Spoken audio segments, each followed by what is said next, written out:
Bu, my sister, my brother, anak-anak muda, izinkan saya ngomong gini ya. Gak ada dari kita yang gak pernah merasa kecewa atau sedih karena doa kita gak dijawab seperti apa yang kita mau. Saya juga banyak kok doa-doa yang gak dijawab sama Tuhan seperti apa yang saya mau. Tapi orang Kristen yang kuat adalah mereka yang terus berjalan dalam situasi itu. Terus jalan. Dan ujung-ujungnya temuin tangan Tuhan, tetap pegang dia. Amin. Yesus jangan sedih. Yesus juga doanya gak dijawab. Yesus bilang lalukan cawan daripadaku. Gak dijawab. Dia tetap naik ke salib. Dia tetap ditangkap. Tetap dipermalukan. Tetap diludahin. Tetap dicambuk sama ciptaannya. Dia tetap lalui masa-masa yang berat. Tapi Yesus gak berhenti berdoa. Ketika dia berdoa di Getsemani, lalukan cawan daripadaku. Terus kemudian selesai berdoa, pasukan Romawi datang. Tangkep dia. Terus Yesus jadi kecewa gitu. Ngapain turun-turun ke dunia? Ditangkep sama mereka nih. Yang padahal gue sentil aja mati semua nih orang. Yesus gak jadi kecewa. Bahkan di atas kayu salib dia masih tetap berdoa. Hari ini saya mau bilang. Kalau doamu belum dijawab sama Tuhan. Kalau jawaban Tuhan gak sesuai sama apa yang kamu mau. Tetap berdoa. Never cease praying. Jangan berhenti berdoa. Prayer is not only about getting what you want from God. Sometimes it's releasing the pain you're experiencing. Kadang doa tuh bukan hanya sekedar minta dan dapetin apa yang kita mau gitu. Tapi makanya tadi di awal saya bilang, kamu boleh datang sama Tuhan dengan tangisanmu, bahkan dengan amarahmu. Boleh. You can be as fragile as you are di hadapan Tuhan. Engkau rapuh, engkau gak kuat, engkau capek, engkau marah, engkau kecewa, engkau takut, datang sama Tuhan. Sometimes datang sama Tuhan, berdoa ngakuin apa adanya sama Tuhan. Tuhan gak kuat lagi, Tuhan capek. Tuhan sampai kapan harus gini terus Tuhan. Tuhan aku udah capek nangis, Tuhan aku capek malu. Aku malu Tuhan, tolong aku Tuhan, aku capek. Sometimes it's just releasing your pain. Ngeluarin isi hatimu di hadapan Tuhan. Datang apa adanya. Percaya sama saya. Habis itu, lega, damai. Dia ambil rasa sakitmu, dia ganti dengan damai sejahtera. Amin. Yang keempat, yang terakhir. Prayer brings a reward. Doa membawa hadiah. Apa hadiahnya? Matius 6 ayat yang ke-6. Tetapi jika engkau berdoa, masuklah ke dalam kamarmu, tutuplah pintu dan berdoalah kepada Bapamu yang ada di tempat tersembunyi, maka Bapamu yang melihat yang tersembunyi akan membalasnya kepadamu. Kita lihat dalam versi New King James Version. But you, when you pray, go into your room, and when you have shut your door, pray to your Father who is in the secret place, and your Father who sits in secret will reward you openly. Akan menghargai kamu di depan umum. Kamu doa di ruang yang tersembunyi, Tuhan angkat kamu di depan orang-orang. Amin. He will reward you openly. Yesus gak bilang Bapamu akan mengabulkan doamu. Dia gak bilang, tadi gimana? Bapamu yang melihat yang tersembunyi akan mengabulkan apa yang kamu minta. No, ayatnya gak bilang begitu. Ayatnya bilang dia akan reward, akan membalaskannya. Dia menghargai, dia memberikan balasan dari doamu. The ultimate goal of prayer is not to always to get result. Tujuan utama dari doa gak mesti selalu untuk mendapatkan hasil. Tapi terlebih dari itu, Tuhan reward you for praying. Tuhan membalasnya kepadamu karena engkau berdoa. Karena engkau menyatakan engkau butuh dia, engkau bergantung sama dia. Jangan batasi doamu hanya pada hasilnya. Karena dalam doa, Tuhan mau menyatakan dirinya. Tuhan, nih ya, anak-anak muda pasti familiar dengan ini nih. Pernah dengar kata manifesting? Manifesting, pernah dengar ya? Dibilang katanya, kalau kita pengen sesuatu, ayo manifesting. The universe will make it work for you. Semesta akan menjadikannya buat kamu. Manifesting. Enggak. Doa itu bukan manifesting. Tuhan itu bukan semesta yang semesta di mana tempat kamu manifesting.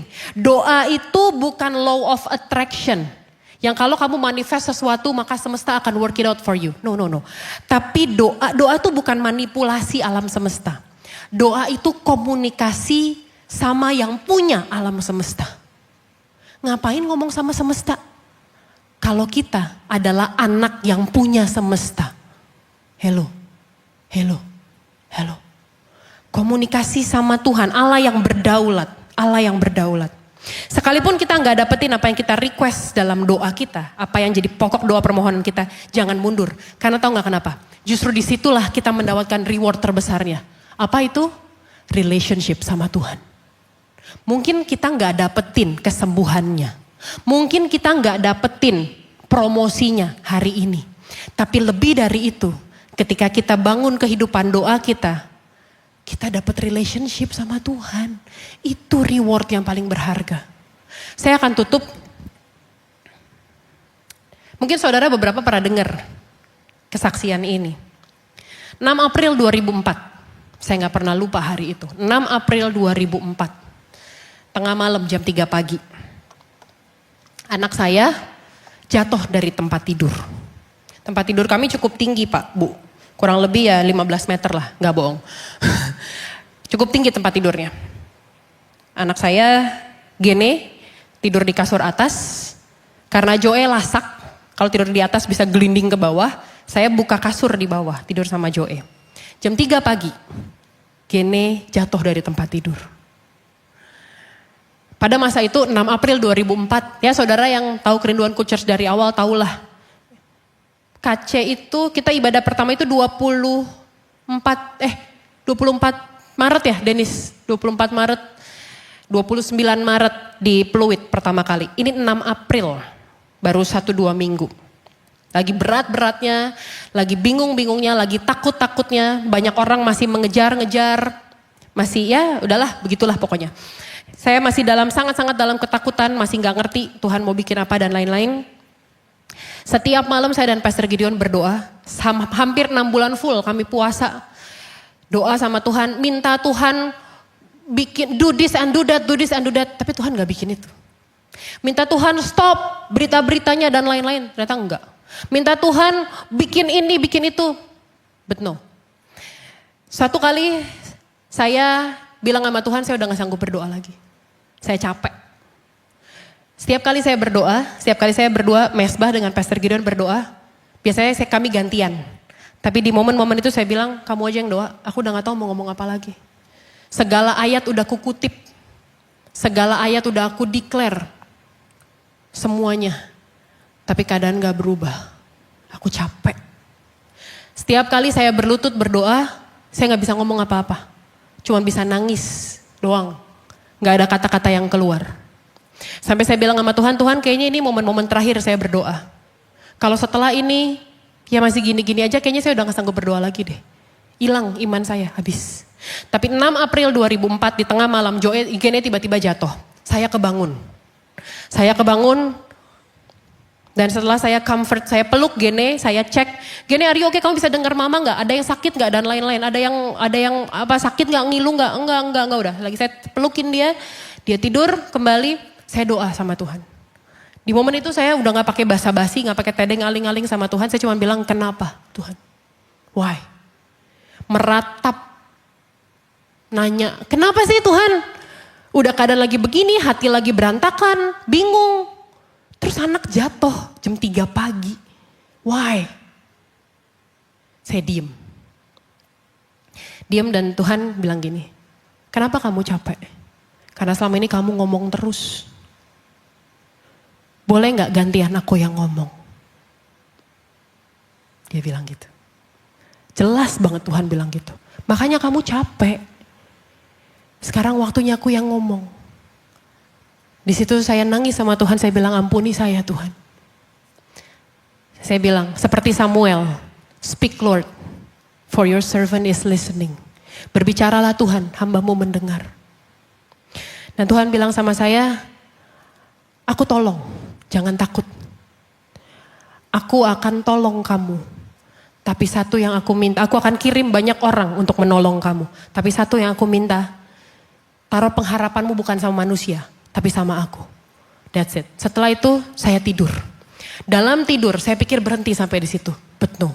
Saya melihat dengan jelas. Saya dan Pastor Gideon ada di depan pintu pesawat. Mesin jetnya udah bunyi kenceng, pesawat jet. Bunyi kenceng udah siap mau take off. Saya dan Pastor Gideon ada di pintu pesawat itu. Masuk pesawat mau take off. Dan dari mimbar yang kudus ini, saya nggak dusta, saya nggak tipu. It really happened. Saya dengar Tuhan ngomong, Matius 7:11. Matius 7:11. Saya kembali buka mata. Itu bukan ayat yang saya tahu ayat apa. Bukan kayak Roma 8:28, kita tahu itu ayat hafalan. Matius 7:11. Teman-teman Mulmet boleh tampilin gak? Matius 7:11. Ayat yang Tuhan kasih secara pribadi sama saya. Dalam doa. Matius 7:11. Sudah? Boleh? Oke. Jadi jika kamu yang jahat tahu memberi pemberian yang baik kepada anak-anakmu, apalagi Bapamu yang di sorga, Ia akan memberikan yang baik kepada mereka yang meminta kepadanya. Tadinya saya nggak ngerti. Kembali saya tanya, kenapa ayat ini Tuhan? Maksudnya apa? Dan lagi-lagi Tuhan bilang sama saya, aku sengaja bikin gene jatuh. Supaya kamu lihat bagaimana kamu sendiri merespon ketika anakmu kesakitan.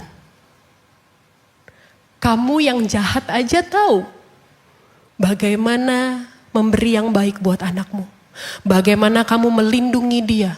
Kamu memastikan dia tidak terluka. Kamu memeluk dia. Kamu menenangkan dia sampai dia kembali tenang dan tertidur. Apalagi aku. Selama kamu minta sama aku, I'll do that for you. Mungkin Tuhan gak kasih plek ketiplek seperti apa yang kita mau. Atau mungkin belum. Tapi doa memberikan kita sebuah penghargaan yang luar biasa. Memberikan kita sebuah balasan yang dunia gak bisa kasih. Yaitu pengalaman pribadimu sama Tuhan. Amin. Dari pengalaman saya, dari kesaksian saya dengan bangga menyaksikan dalam hadirat Tuhan, damai, enak. Mungkin kapal kita masih ada dalam ombak. Tapi ketika Tuhan bilang, aku apalagi Bapamu yang di sorga, Dia melindungimu, damai sejahteranya masuk menguasai hidupmu. Dan pengalaman itu, dan itulah hadiah yang gak bisa dunia bayar. Yang gak bisa dikasih sama dunia. Prayer brings result. Prayer brings revival. Prayer brings release. And prayer brings relationship with God. Sama-sama kita tutup Alkitab kita.